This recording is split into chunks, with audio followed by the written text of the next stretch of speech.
my name's Oliver Fairbank. I'm the Head of Analysis at Orpheus, but I'm speaking today in my capacity on the Executive Committee of CTIPs. So CTIPs is the CREST Threat Intelligence Professionals.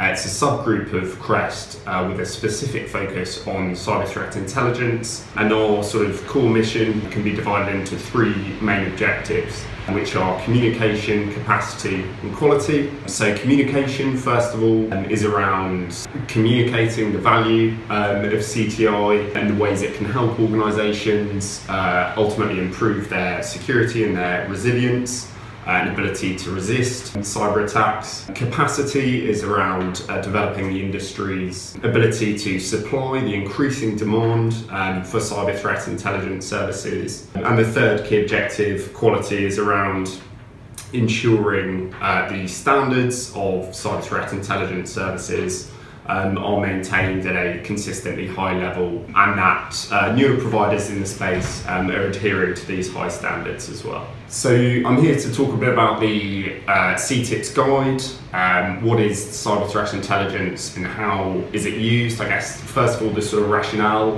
behind the guide. Cyber threat intelligence, it's still a relatively sort of nascent field. There's a lot of different products with a lot of different names, a lot of different services that people are offering and calling the same thing. So I think that the sort of key rationale behind it was to try and cut through some of that complexity and really explain in plain, accessible English what cyber threat intelligence is and how organisations are increasingly looking to use it. I think in terms of where it's pitched, it's designed to be accessible to a non-technical audience, both audiences within the private and the public sectors, to provide an overall introduction to the topic. So one of the key messages of the guide is advocating a intelligence-led and risk-based approach to cybersecurity, which is effectively about the who, the how, the why and the what. So starting to break those down by looking at the threat. So you'd need to understand in terms of threat actors, so who would be trying to attack you. The why would relate to their motives. The how would relate to what we call their TTPs, so their tactics, techniques, and procedures, and the what is ultimately moving on to the identification of the assets that they're likely to target, which sort of really ties together that risk-based approach to security. And it's only when you have the understanding of those four questions that you can really look to adequately protect your key assets and resources against those threats. So one of the things we talk about in the guide is a basic definition of intelligence, which we refer to as understanding that can be used to aid the decision-making process. I think the terms data, information and intelligence are often used interchangeably when they're actually quite different things. So for example, data is a sort of a fact at its most basic level. So for example, in a cyber threat intelligence context, this could be a single IP address or perhaps a single log of an event. Information is a step up from data. It's when those individual elements of data are organised and they can begin to become useful and something you can actually interpret. And then intelligence is an output of that information being refined so that it's used to provide actionable insights to a decision maker. So another one of the concepts that we talk about in the guide to cyber threat intelligence is the notion of the different levels or categories of cyber threat intelligence. And there are three main ones of those. They are operational, tactical and strategic. So operational intelligence, first of all, refers to intelligence on potential impending attacks to an organisation. So it's typically delivered in machine readable format and consumed in large volumes, typically by a SOC or a SIEM. So that's a security operations center or a security incident event management tool. Moving up to the next sort of level, tactical intelligence.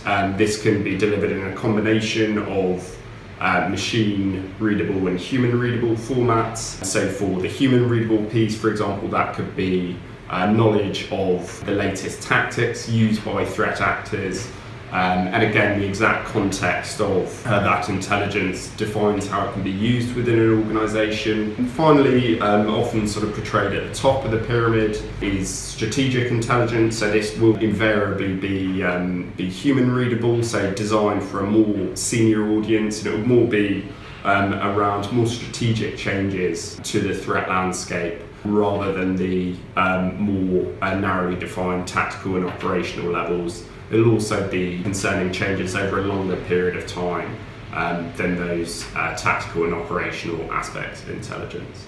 So I think another one of the sort of rationale behind writing the guide was in support of the increasing number of intelligence-led security testing schemes that sort of started in the UK with the CBEST scheme for the sort of top tier of financial services firms in the UK. But we're increasingly seeing these schemes rolled out internationally within the financial services sector, so with schemes such as TIBRA-NL, TIBRA EU, and ICAST in Hong Kong, for example. But we're also seeing them rolled out to other sectors in the UK, for example, with TBEST in the telecom sector and GBEST for government departments. And I think increasingly the next step with these schemes will be their sort of proliferation, not only to the very top tier of the largest organisations for which cyber resilience is most important, but also to smaller organisations and a number of other industries as well. So for example, we've recently seen the development of FS staff for the financial sector in the UK, and I think it's a real testament to the success of those models that the overall approach to intelligence-led security testing is being rolled out more broadly. In terms of the organisational applications of CTI, cyber threat intelligence, we're seeing CTI used in an increasing number of and variety of different departments and applications within organisations. But those applications can broadly be summarised under four main headings. So that is predict, prevent, detect, and respond.